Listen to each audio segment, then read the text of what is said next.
L'heure est grave, le tableau est sombre, le constat est clair. D'où le cri du Togo. Shalom, peuple de Dieu. De nos jours, au Togo, les cœurs saignent. Des hommes, des femmes, des adolescents, des adultes meurent de manière inattendue. Et ils sont moins de 50 ans, moins de 40 ans, moins de 30 ans. Ce sont des pères, des mères, des cadres. L'avenir des familles est coupé. Mais ce qui brise de plus, ce sont nos élèves.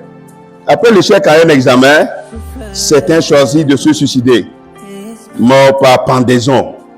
On dirait un fléau de mort qui emporte notre jeunesse, qui enlève au Togo ses bras valides et par conséquent son avenir.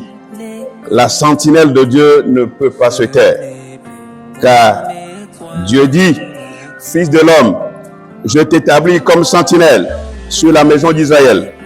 Tu écouteras la parole qui sortira de ma bouche et tu les avertiras de ma part. Quand je dirai au méchant, méchant, tu mourras. Si tu ne parles pas pour détourner le méchant de sa voie, ce méchant mourra dans son iniquité et je te remanderai son sang. Ézéchiel 33, versets 7 à 8.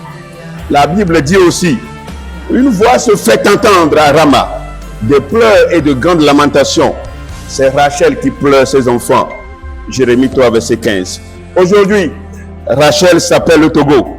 Et le Togo pleure ses fils et ses filles qui meurent à la fleur de l'âge, mettant en cause son avenir.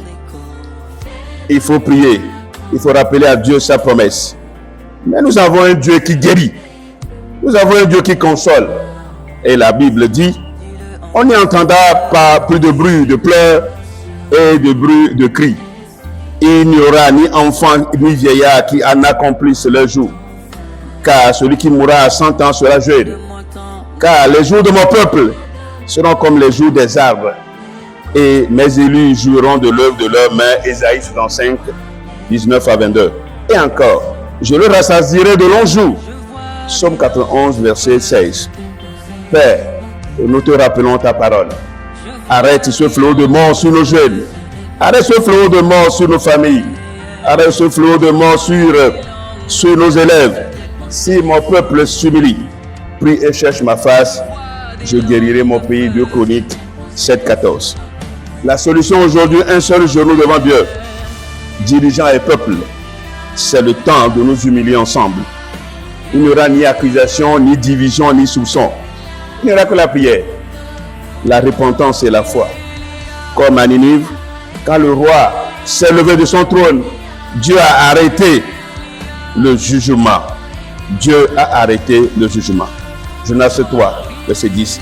Comme avec Ézéchiel, quand il a prié, Dieu a ajouté 15 ans à sa vie. 2 Rois 20, verset 5. Nous croyons que quand le peuple de Dieu crie, le ciel répond. Nous croyons que la louange arrête la mort. Nombre 16, verset 48. Nous croyons que la foi ressuscite. Marc 9, verset 23. Tout est possible à celui qui croit. D'où cette invitation.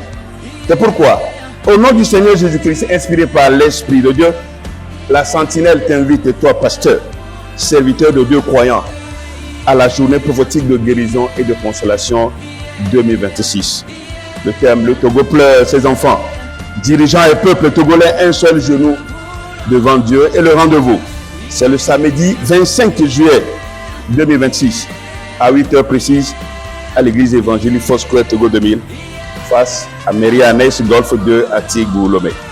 Parents en deuil, élèves découragés, famille brisée, viens avec ta douleur, viens avec ton fardeau. Cette journée est pour toi, est pour nous et est pour le Togo. Dieu guérit toujours. Dieu console toujours. Et ce jour-là, nous allons crier à Dieu jusqu'à ce que le fléau de mort s'arrête.